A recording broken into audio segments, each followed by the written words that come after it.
Hi, my name is Tamasi Afeta. I'm an 8th grader and goes to Lockwood Middle School. I'm Samoan.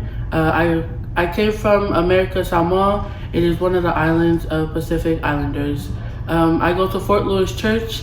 At the church, we have Sunday school where us kids from elementary all the way up to college learn about God, who is our Father, and He gives us blessings. Amen. Hello, today I'll be interviewing my grandma. Today I'll be asking her questions.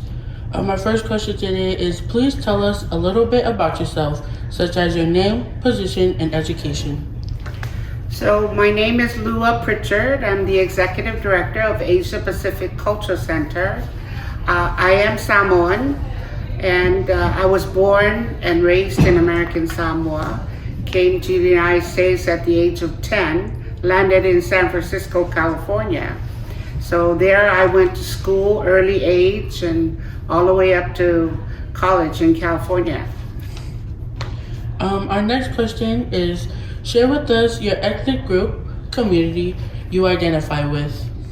I identify myself as a Pacific Islander mostly, but I do say Asia Pacific person. At all times because of what I do for work and what I advocate for. I am an outreach person and advocate greatly for Asians and Pacific Islanders, but I am Samoan. Next question is, share an experience that launched you on your career path.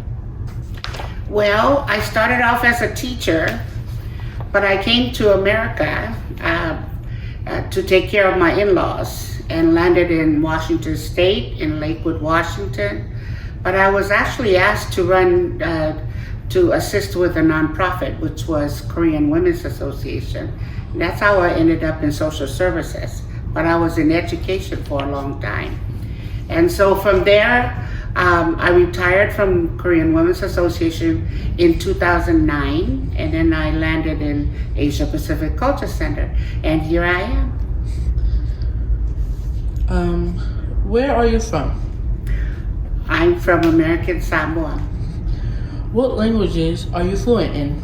In both Samoan and English, yes.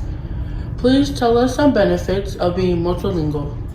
Well, when I was growing up in California, my father required us all as his children to speak our language, in the home especially.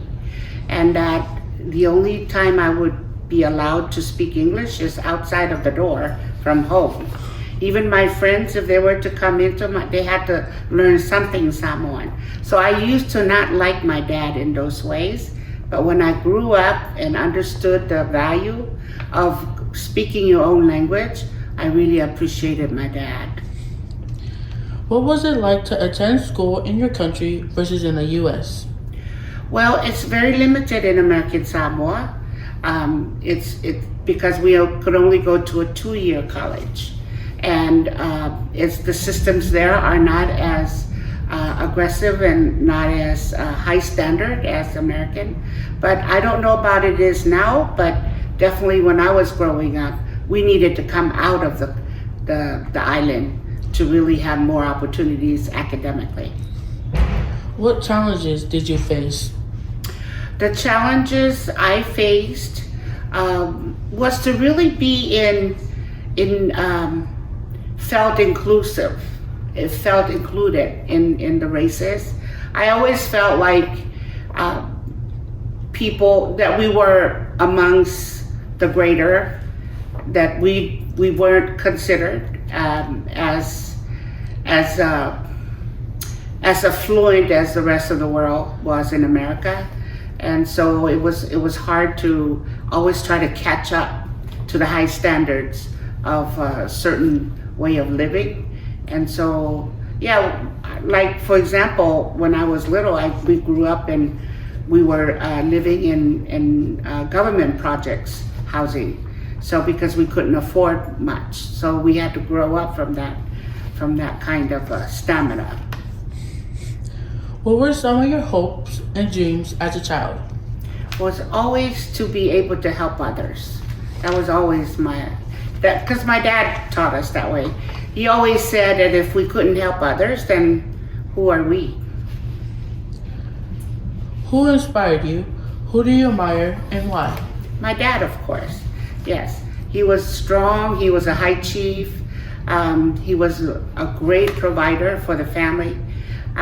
He always had multiple ways of resources, obtaining resources to take care of his family.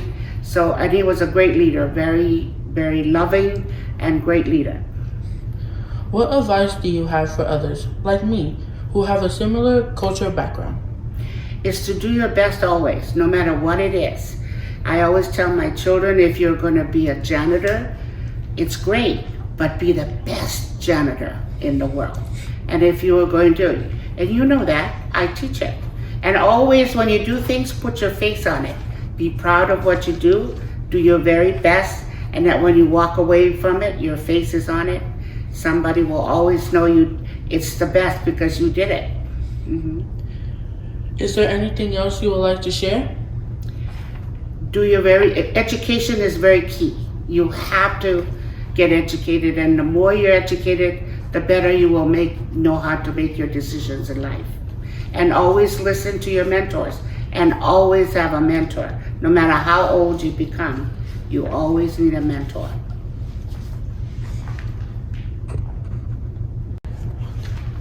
Last question. Is there more you would like to say about the importance of being multilingual? It's wonderful to be multilingual. First of all, I don't want to discredit anyone, but the first sign of being multilingual is you're smart because you have extra language to deal with, and it's not easy to be multilingual. And going back and forth with English and another language, and then if you have two languages, it's wonderful, but then if you have more, that is even extra and put you right at a different. I always tell my children, why would you want to just stick with one language? Because it tells more about you when you know more languages. And it's wonderful. At 5 o'clock in the evening, I just don't want to speak English anymore. I just want to talk my language. My tongue and my mouth, I miss it. I miss it, and then I just had enough of English around 5 o'clock. So, but being multilingual is the best thing. And I love language. I just love it. And it's too bad I don't have time to learn it all.